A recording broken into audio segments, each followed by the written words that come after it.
She was a price, not a bride. A living treaty offered to stop a war that was about to drown the Arizona Territory in blood. Abigail Monroe's life was the currency for a fragile peace, a peace that threw her into the arms of an Apache warrior her people called a savage. She walked into his world expecting cruelty, a life of silent suffering. But what she found was something else entirely. She found a world of honor she couldn't have imagined. She found a man carrying the weight of his entire people on his shoulders. And she found a love so fierce, so impossible, it would change the future of the blood-soaked land they both called home. This is the story of how a marriage forced by hatred became a fight for survival, and a love that was never supposed to exist. The dust in Redemption Creek had a taste. For 17-year-old Abigail Monroe, it tasted like fear.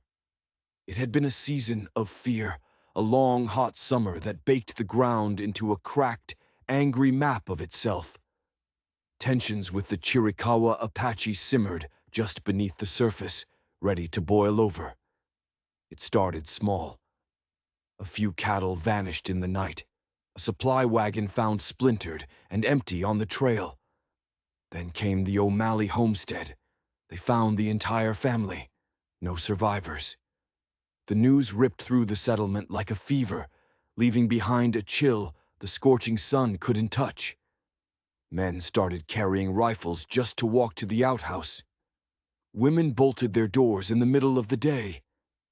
Abigail's father, John Monroe, was the town's leader, though he never asked for the title. He was a steady man, quiet, with a face carved by hard work and dignity. He was also the lone voice calling for peace, a position that was making him more enemies among his own people than with the Apache. They were here first, he'd argue at the town meetings, his voice a low rumble against a tide of angry shouts. We are plowing their hunting grounds. We are drinking their water. We have to find a way to live alongside them. His biggest opponent was a man named Jedediah Thorne. Thorne owned the most land, had the most money, and carried an ambition as vast and empty as the desert itself. His face was always red, either from whiskey or from rage, and he saw the Apache as nothing more than pests. An obstacle. Coexist? Thorne would sneer, his voice dripping with contempt. You coexist with a wolf by putting a bullet right between its eyes, John. Anything less is just an invitation to be dinner. Thorne had also made it clear he wanted Abigail. He saw her as just another piece of property to be claimed, and the thought made her skin crawl. The breaking point arrived on a blistering Tuesday. A patrol of armed settlers, led by Thorne himself, ambushed an Apache hunting party. Thorne claimed they were rustlers. 2 young warriors, boys really, were killed. Retaliation wasn't a possibility anymore. It was a promise. The air grew thick, heavy with the coming war. That was when they appeared on the ridge. Not a war party, but something far more unnerving. A delegation. 4 Apache warriors, led by the great chief himself, a man the settlers called Chiricahua. His real name was a song they couldn't sing. He was old, his face a story of 1,000 battles fought against the sun, the sand, and the white man.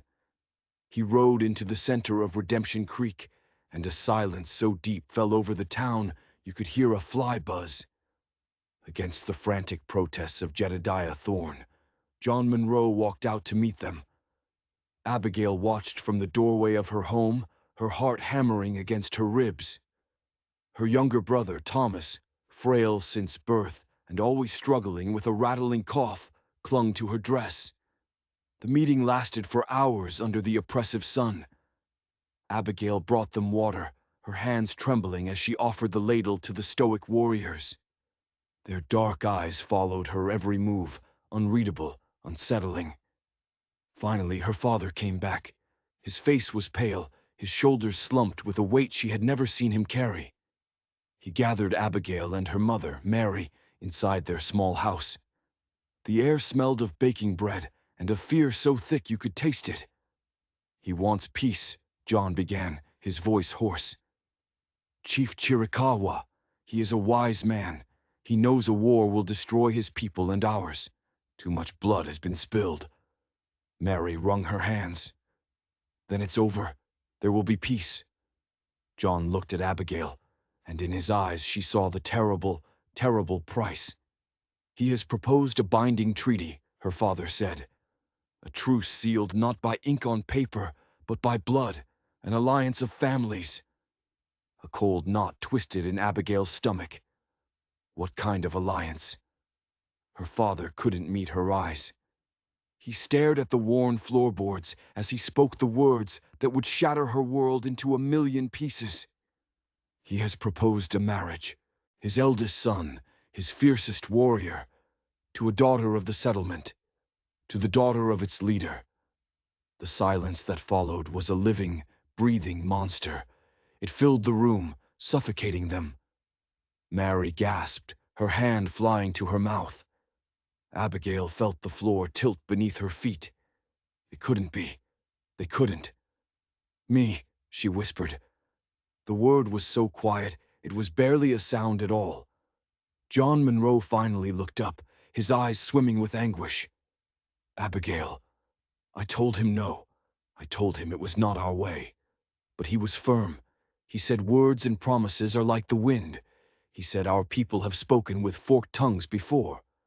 A marriage, a child born of both our peoples. That is a root that holds the earth together. It is the only thing he will accept. No, Mary cried, rushing to Abigail's side. John, you cannot. She is our child. You can't send her to them. They're savages. They are people, Mary, John said, his voice weary. And they are the only thing standing between Jedediah Thorne, leading every man in this town to his grave. Chiricahua said, if we refuse, his warriors ride at dawn. They will burn Redemption Creek to the ground. They will spare no one. He glanced at Thomas, whose coughing had grown worse with the stress. No one. The choice was no choice at all. It was her life, or the lives of everyone she had ever known. Her family, frail little Thomas, Mr. Henderson the baker, old Mrs. Gable who gave her lemon drops as a girl. All of them turned to ash and bone, all because she said no. Later, Jedediah Thorne stormed into their house, his face purple with rage. You're actually considering this insanity, Monroe, giving your daughter to a redskin. It is a chance for peace, Jedediah, John said, his voice flat and dead. It's a chance for them to get a spy in our midst, to slit our throats in our sleep. He turned his possessive, ugly gaze on Abigail. Abby, you don't have to do this. I'll protect you. We'll fight. We will wipe them off the face of this earth. Looking at his cruel, greedy face, Abigail felt a sudden, chilling clarity. Thorne didn't want to protect the settlement. He wanted to start the war. He wanted the excuse to seize the Apache land.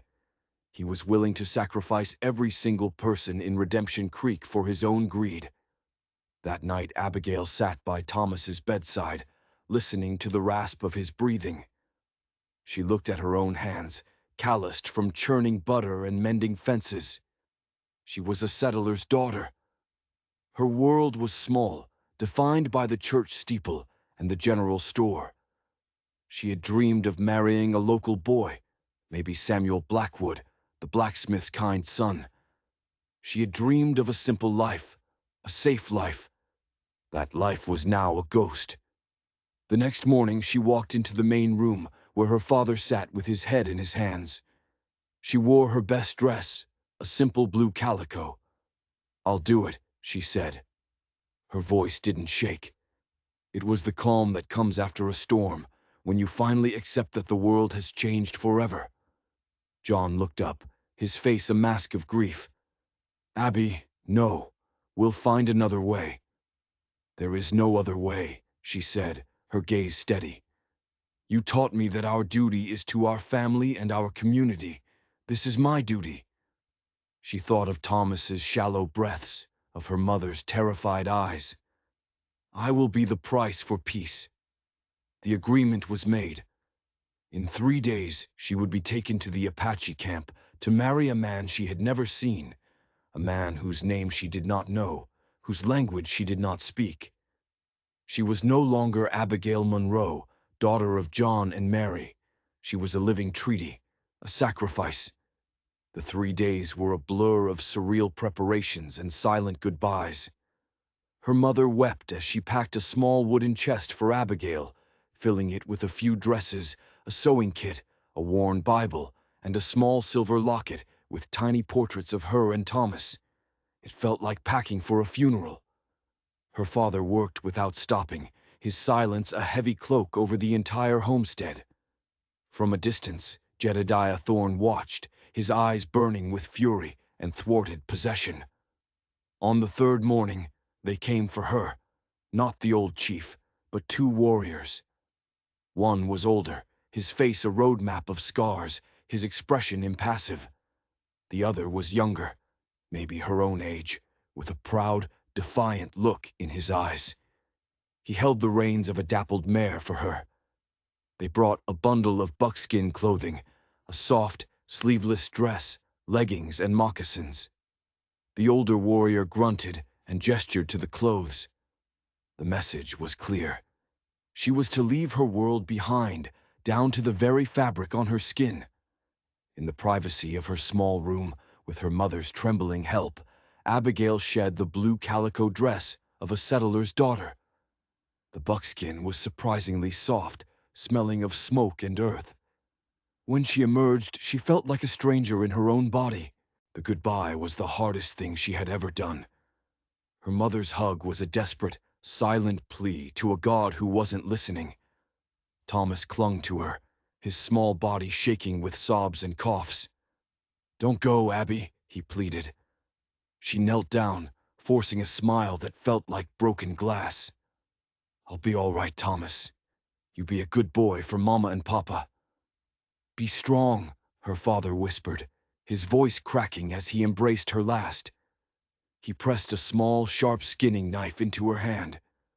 "I know you think this is for us," he whispered, "but you survive for you. You hear me? You survive."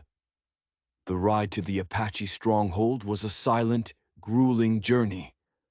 They traveled east, away from the flat plains, and into the labyrinth of canyons and rugged mountains that were the Apache's domain. The world she knew, a world of straight furrows and fenced pastures, vanished. It was replaced by a chaotic, wild beauty that was both breathtaking and terrifying. She was a poor rider, and by the end of the first day, every muscle in her body screamed with a fire of its own. They arrived late the next day. The village was nestled in a hidden valley, a collection of dome dwellings called wickiups, made from branches and covered in hides.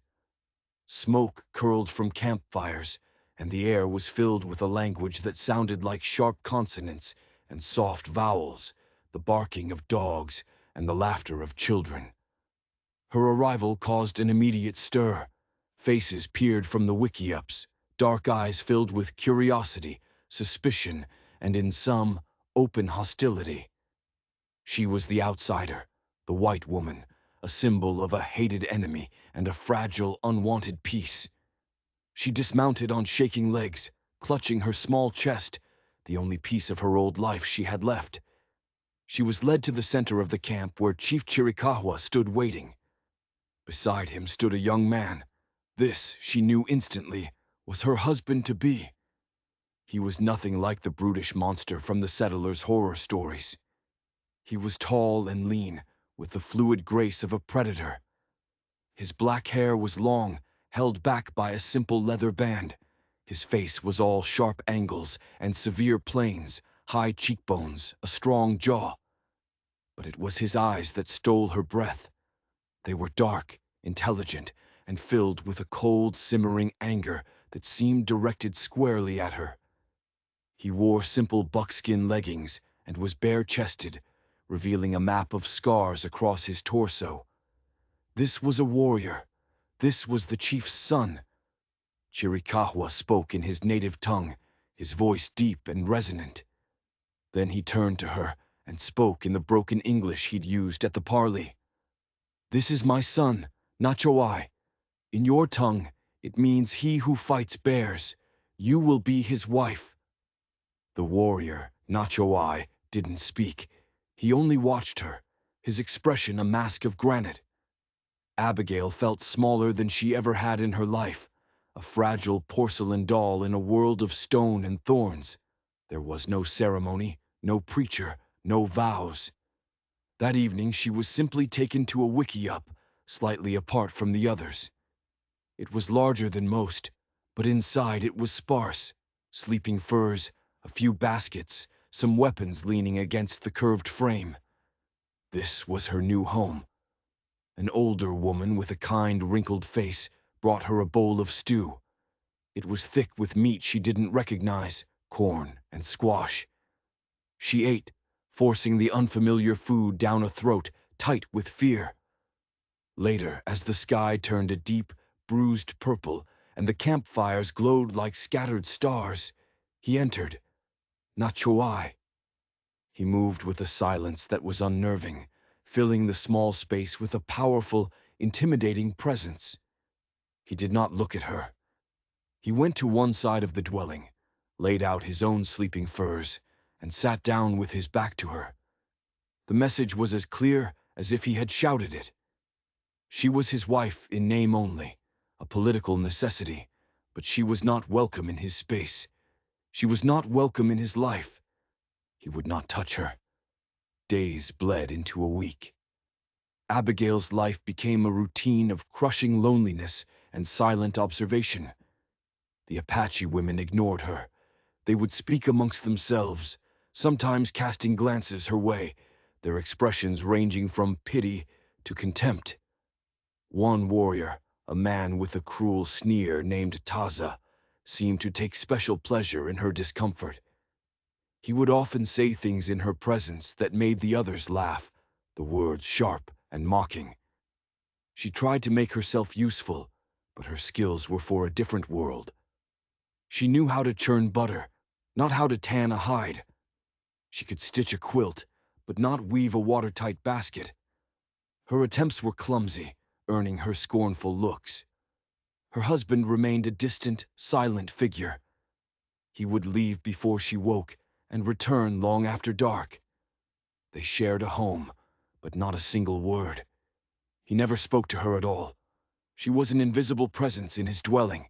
Sometimes, in the dead of night, she would wake and see him staring into the dying embers of the fire, his profile etched by the faint glow, a look of profound burden on his face. He was trapped, just as she was.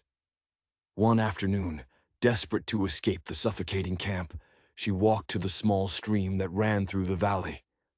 As she knelt to wash her face, her silver locket slipped from her neck and fell into the water. She cried out, plunging her hands into the cold stream, frantically searching the rocky bottom. It was her last link to her family, to her past.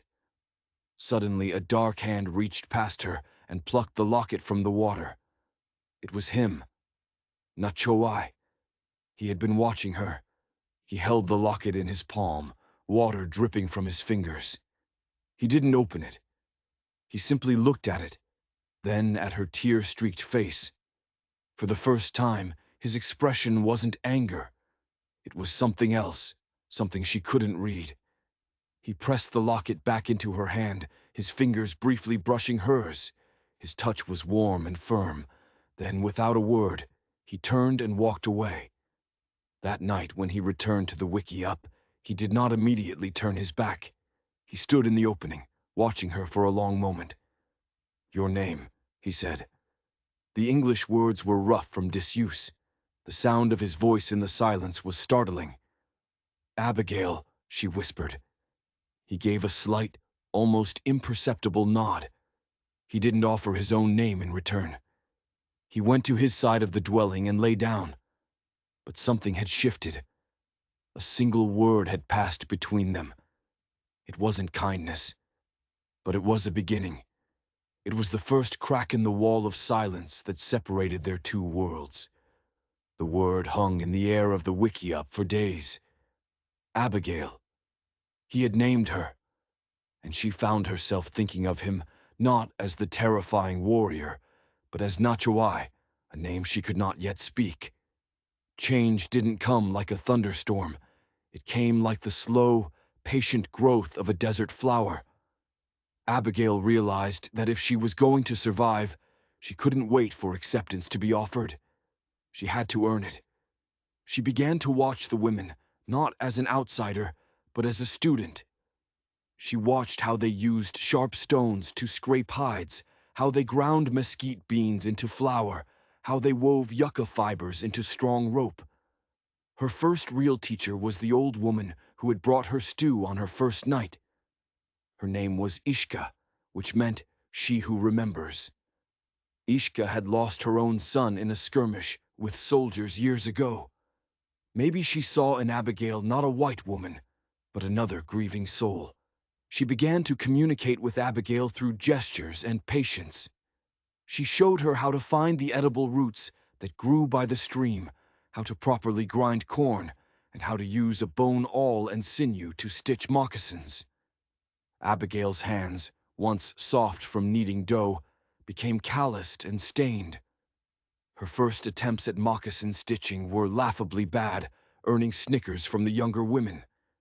But she didn't stop. Every morning she would present her work to Ishka, who would patiently undo the crooked stitches and guide her hands again. Nachawai noticed.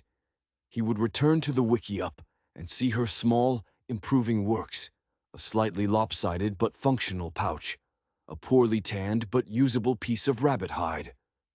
He never commented, but she felt his gaze linger a moment longer than before. One evening, he returned with a deep gash on his forearm from a hunting accident. He sat by the fire, preparing to treat it himself with a poultice of herbs. Abigail watched him, her heart pounding. She remembered her mother tending to her father's wounds with clean cloths. Hesitantly, she took a clean strip of cloth from her own dwindling supply, dipped it in water, and approached him. He stiffened as she knelt before him, his hand hovering over the knife at his belt. His eyes were hard, suspicious. "May I?" she whispered, her voice barely a breath. He stared at her for a long moment, a silent battle waging in his gaze. Then slowly he lowered his arm. Unspoken consent. With trembling fingers, she gently cleaned the wound. She then watched as he applied his own herbal medicine before she carefully wrapped the wound with the cloth. Her hair fell forward, brushing his skin, and she saw a muscle clench in his jaw. When she was done, she retreated to her side of the dwelling without a word. The next day, he left a piece of roasted venison for her on a flat stone near the fire. It was the first time he had ever provided for her directly. It was a silent "thank you," a gesture that spoke volumes. Their silent language began to grow. When he saw her struggling to carry a heavy bucket of water, he began leaving a full one outside the wickiup in the mornings. When she saw his quiver was low, she spent an entire day with Ishka learning the difficult art of fletching. Her first attempts were crude, but she left a small bundle of newly fletched arrows for him. The next day, they were gone. That evening, he returned with 2 rabbits, placing them near her cooking supplies. The warrior Taza watched this budding connection with disgust. He saw Nachawai's gestures not as a truce, but as a weakness. "The great warrior shares his kill for the white woman," Taza jeered one afternoon, loud enough for half the camp to hear. "Does she warm your bed yet, Nachawai? Or does she still smell of her pale, weak people?" Nachawai stopped, his body going rigid. He turned slowly, his eyes locking onto Taza's. The easygoing atmosphere of the camp evaporated. There was no anger on Nachawai's face, only a cold, deadly calm that was far more frightening.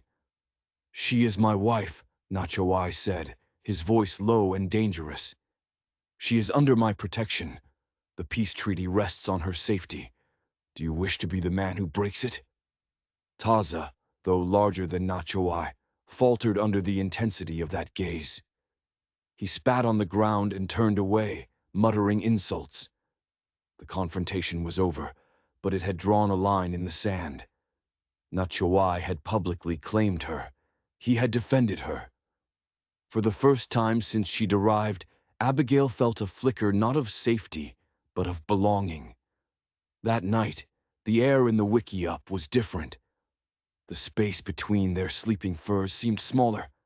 As Abigail lay in the dark, he finally spoke, his voice quiet. "In your tongue, for horse, you say, horse." Abigail's heart leapt. He wanted to learn.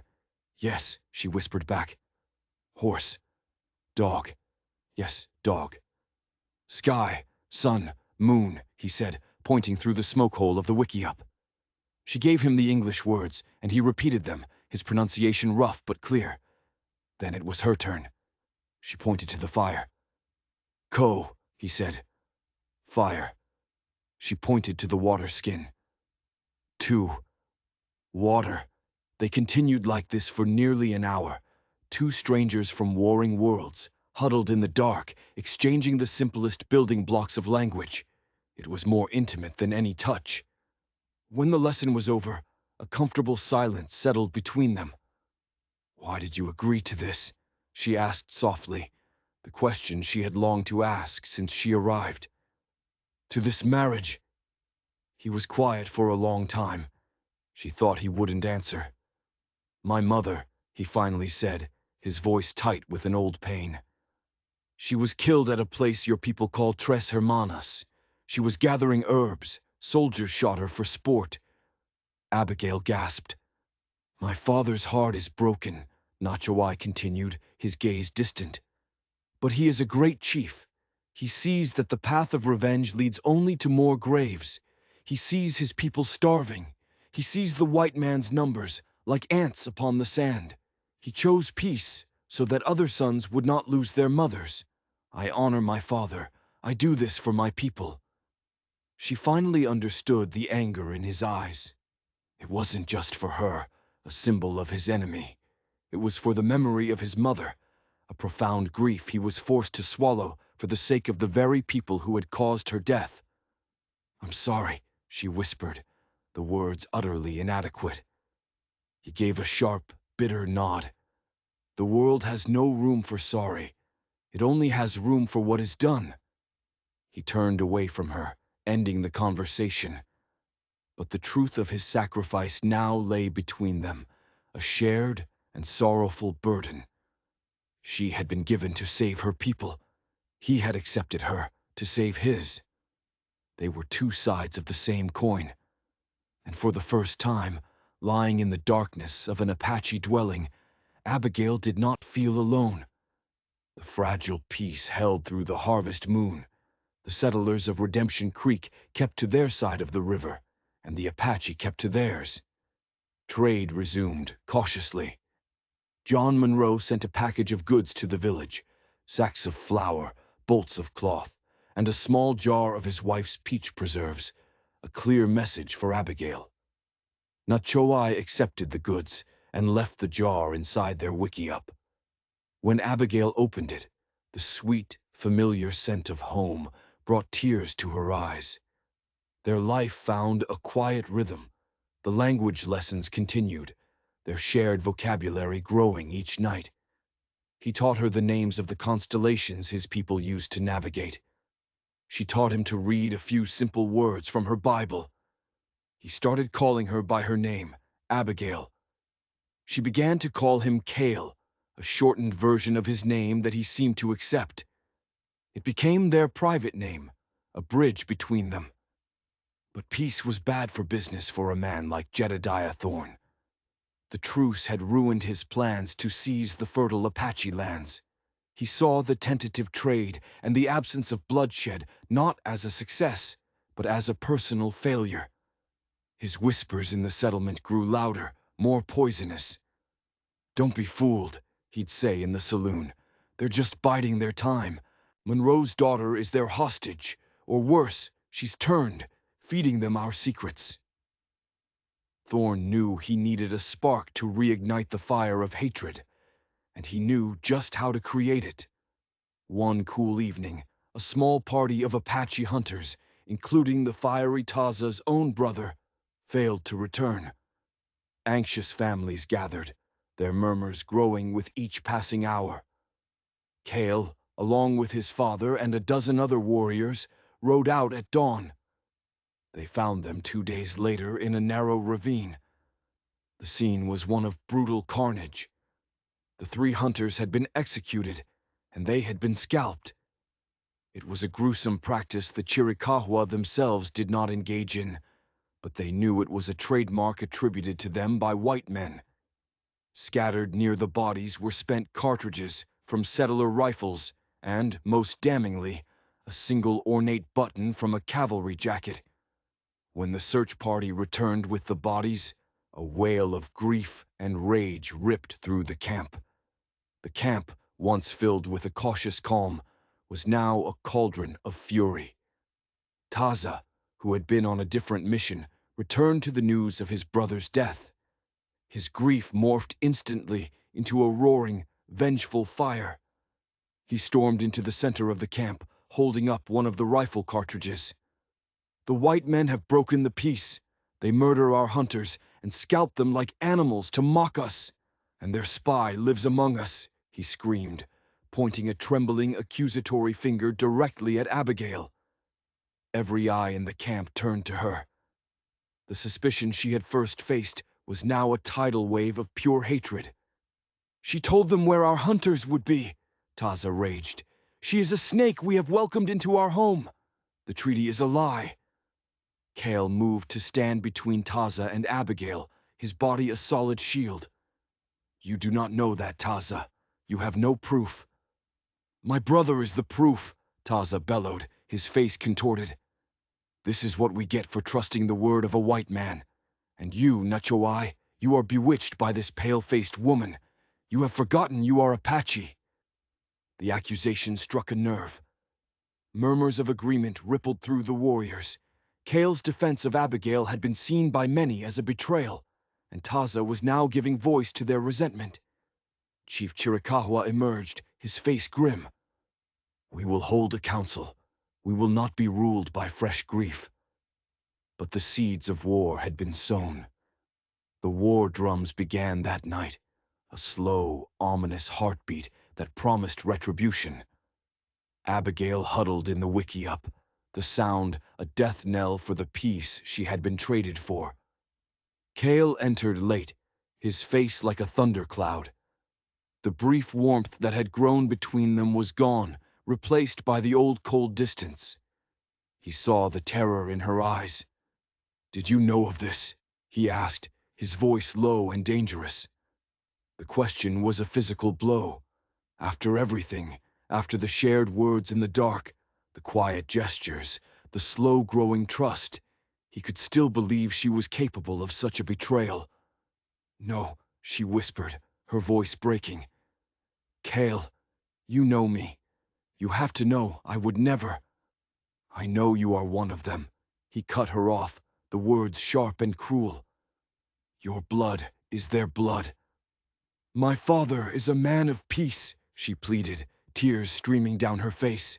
"He would never sanction this. It had to be someone else." "Who?" Kale demanded. "Who else would want war?" And then a memory surfaced, a fragment of a conversation she had overheard weeks ago in Redemption Creek. Jedediah Thorne, drunk and angry in the saloon. "If a few of their hunters go missing," he had slurred to his cronies. "Regrettable, of course, but it might just be the thing to thin out the herd." Her blood ran cold. "Jedediah Thorne," she said, her voice shaking. "Before I left, I heard him talking. He said he wanted to thin out the herd. He wants your land, Kale. He has always wanted war." Kale stared at her, his expression torn between suspicion and a desperate desire to believe her. It fit the man he had seen at the parley, the one with the hateful eyes. But it was still just her word against the brutal evidence of his dead kinsman.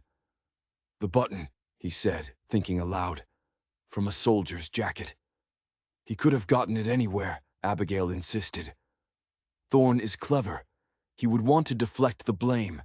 He wants the settlers and the army to fight his war for him. The council was held the next morning. The air was electric with talk of vengeance. Taza spoke first, demanding they ride on Redemption Creek and burn it to the ground. He demanded they kill the white woman, the spy, as a first act of justice. Then Cale spoke. He did not defend Abigail directly. Instead, he spoke of tactics. Taza's heart is heavy with grief, and his words are true, Cale began, surprising everyone. Our brothers have been murdered. This cannot stand. But a rabid dog bites blindly. A wise wolf chooses his target. The evidence we found, it is too easy. He held up the ornate button. This is the button of an officer. They are not common. Why would a common settler have one? And why would he leave it behind? It feels like a false trail, designed to lead us into a trap. He then repeated Abigail's theory without naming her. There is a man among the settlers who thirsts for this war. What if this is his work? An attack on the settlement will bring the soldiers, a full-scale war. It is exactly what this Thorn would want. His words planted a seed of doubt. Chief Chiricahua listened intently. What do you propose, my son? The chief asked. Give me 3 days, Cale said, his eyes scanning the hostile faces of the other warriors. 3 days to find proof, to find the real snake in the grass. If I fail, I will lead the first charge on the settlement myself. It was a huge gamble. He was staking his honor, his position as a war leader, on the word of his white wife. The council grudgingly agreed. 3 days. Cale returned to the wickiup where Abigail waited, her entire future hanging in the balance. I have bought us time, he said, his voice grim. But I must have proof, something more than your memory of a drunk man's words. Abigail's mind raced. How could she get proof? She thought of Redemption Creek. Most people were terrified, easily swayed by Thorn. But there was one person, Samuel Blackwood, the blacksmith's son. He was quiet, honest, and had always been kind to her. And he worked for Thorn, shoeing his horses. He might have seen something. There is someone I can talk to, she said, her resolve hardening. The blacksmith's son, Samuel. He is a good man. He dislikes Thorn. But he would never speak to you. He would be too afraid. She looked up at Cale, her decision made. I have to go. Cale's eyes widened. Go to the settlement. They will kill you on sight. Taza's men will see you as a traitor escaping. Thorn's men will see you as a target. It is the only way, she insisted. She wasn't just surviving anymore. She was fighting. For the truth, for the fragile peace, and for the man who, against all odds, she was beginning to love. You must trust me, Cale. He looked at her, at the fierce determination in her blue eyes. She was no longer the terrified girl who had arrived weeks ago. She was a woman of courage.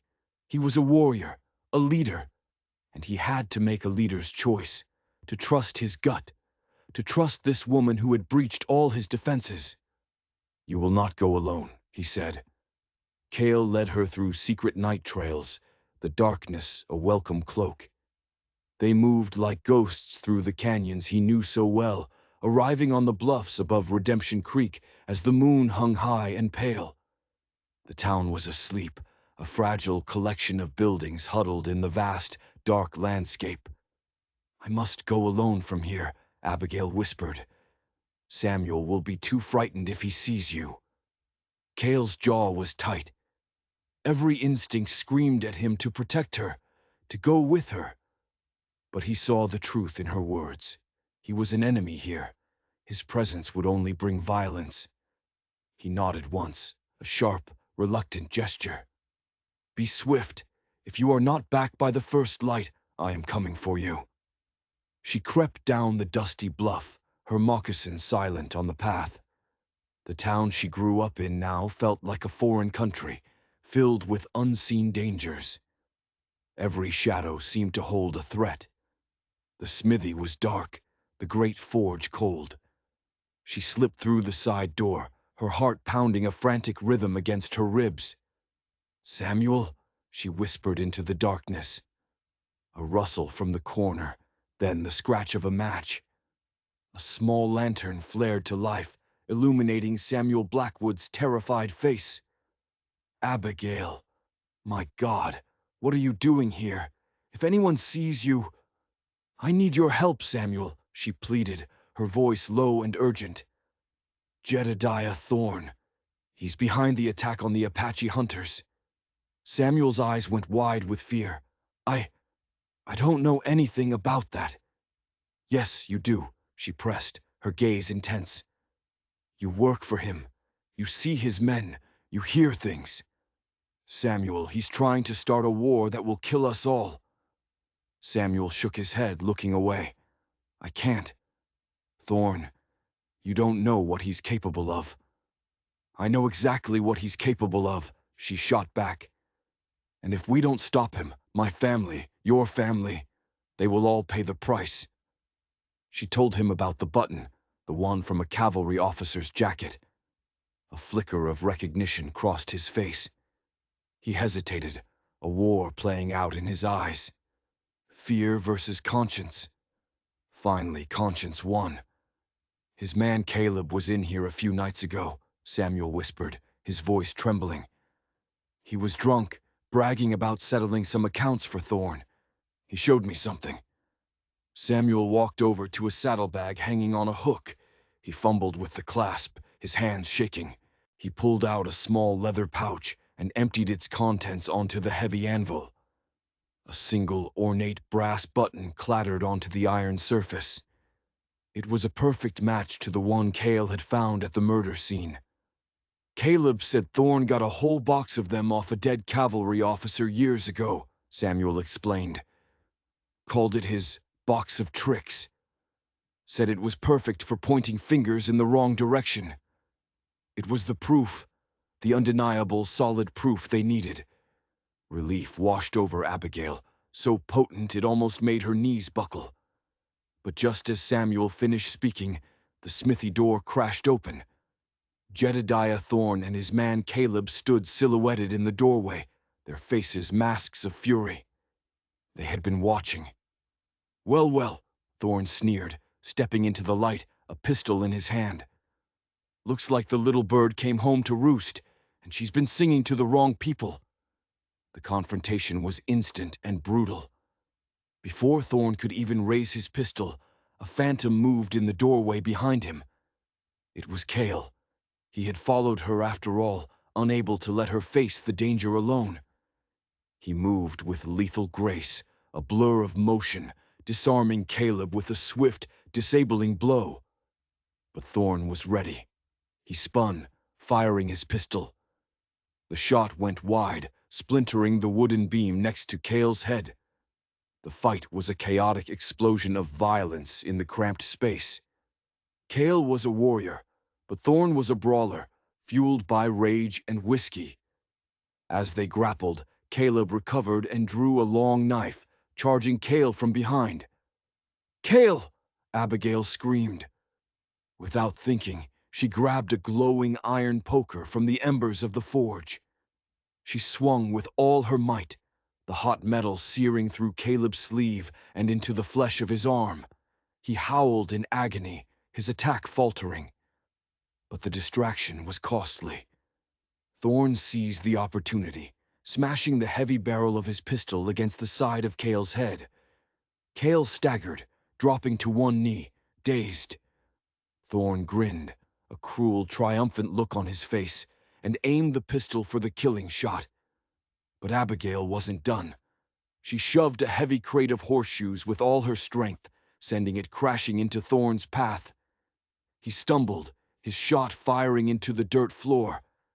That momentary stumble was all Cale needed. He surged upward, the fury of his ancestors in his eyes.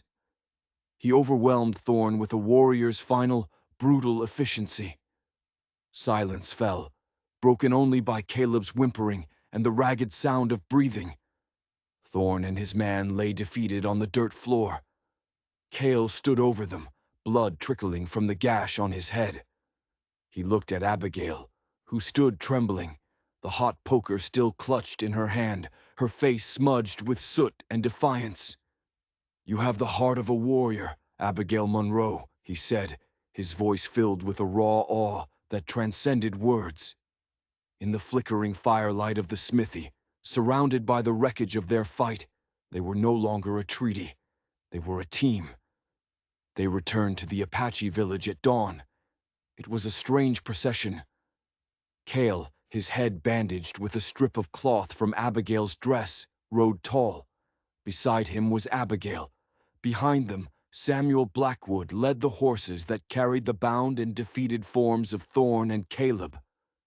Taza, his face painted for war, met them at the edge of the camp, his eyes burning with fury. "You bring more of them," he demanded, gesturing to the prisoners. "I bring the truth," Cale declared, his voice ringing with authority. He threw the prisoners to the ground in the center of the village. He presented the irrefutable proof: Samuel's testimony, the matching button, and the confession he had beaten out of Caleb on the long ride back. The lie that had fueled their hatred was exposed for all to see. Taza stared at the cowering form of Jedediah Thorn. His righteous anger collapsed, replaced by a profound, humbling shame. He looked at Abigail, and for the first time, he didn't see a white woman. He saw the brave peacemaker who had risked everything to save them from their own rage. The war drums fell silent. Later, in the quiet of their wickiup, Abigail gently cleaned the gash on Cale's head. Her touch was no longer hesitant. It was filled with a deep, aching tenderness. "I was afraid for you," he said, his voice low. He captured her hand, pressing her knuckles to his lips. "A fear I have not known, even in battle." "And I for you," she whispered, tears blurring her vision. He leaned in and kissed her.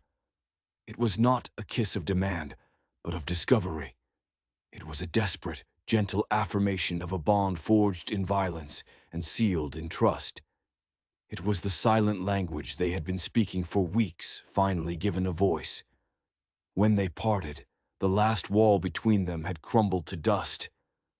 "My people have small words for big things," he murmured against her hair. "Love is not a quiet word. It is a battle cry for the one who holds your heart." He gently touched the locket at her throat. "You hold my heart, Abigail."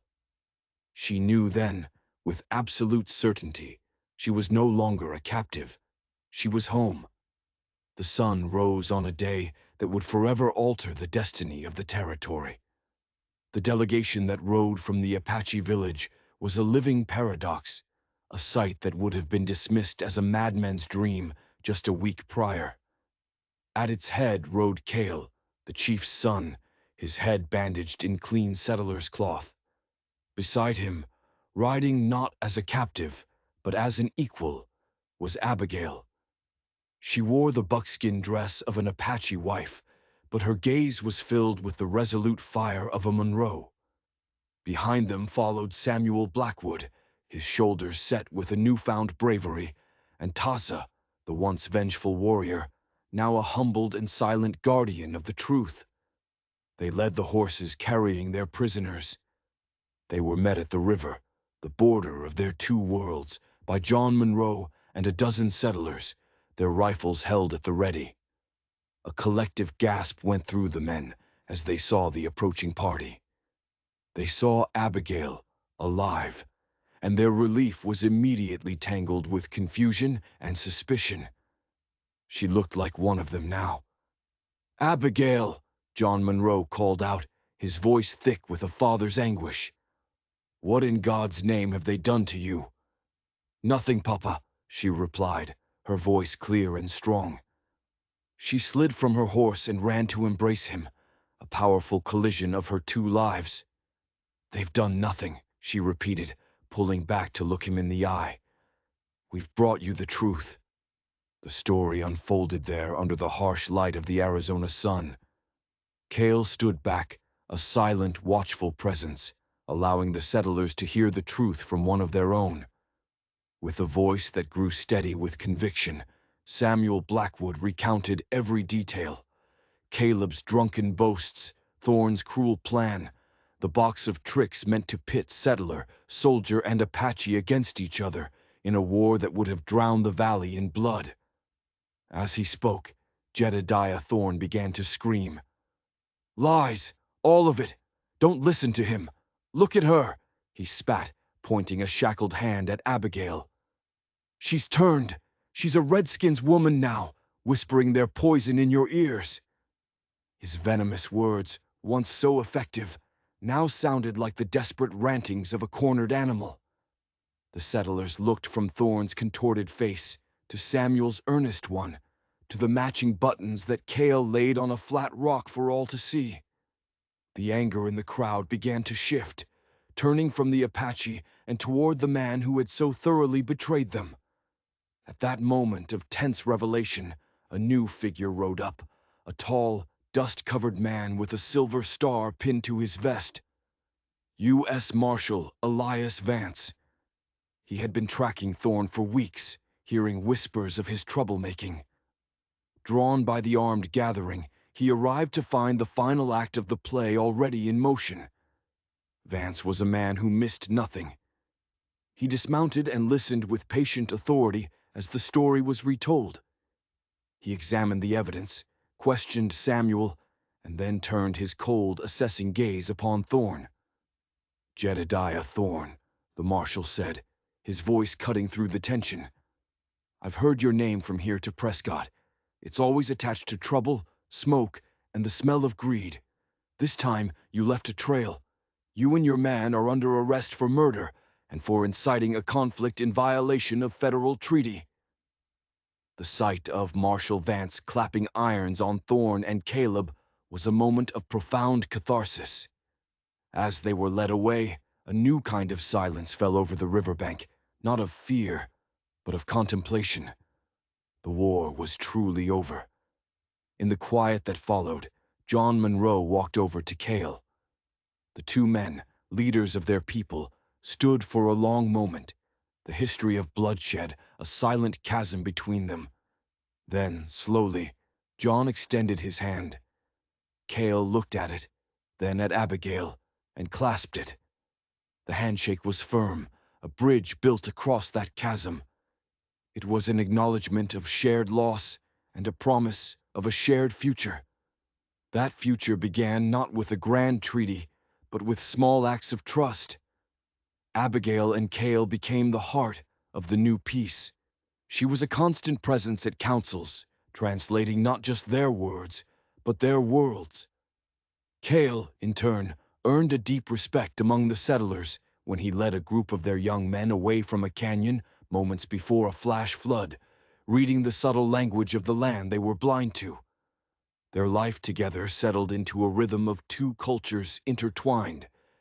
Their wickiup became a testament to their union, a place where a woven Apache basket sat comfortably beside Abigail's worn Bible. The peace held because it was no longer a bargain. It was a choice, renewed each day. Months passed.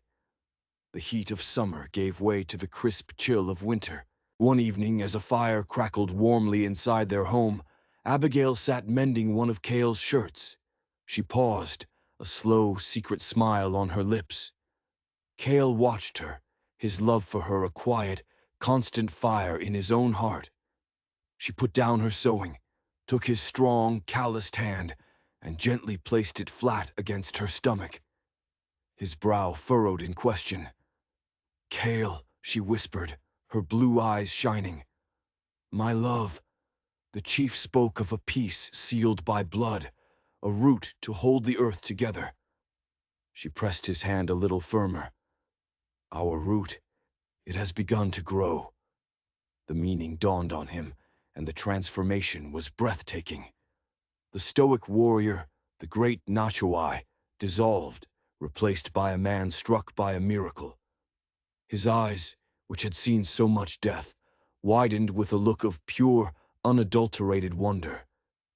He knelt before her, his wife, and pressed his ear to her belly. as if he could already hear the tiny heartbeat of the future. This child would not be just a symbol of peace. It would be the peace itself, made flesh and blood. It was the ultimate fulfillment of his father's wisdom, a life born not of war, but of a love that had been powerful enough to end one. He looked up at her, his heart overflowing, and knew their story was the one that would be told for generations.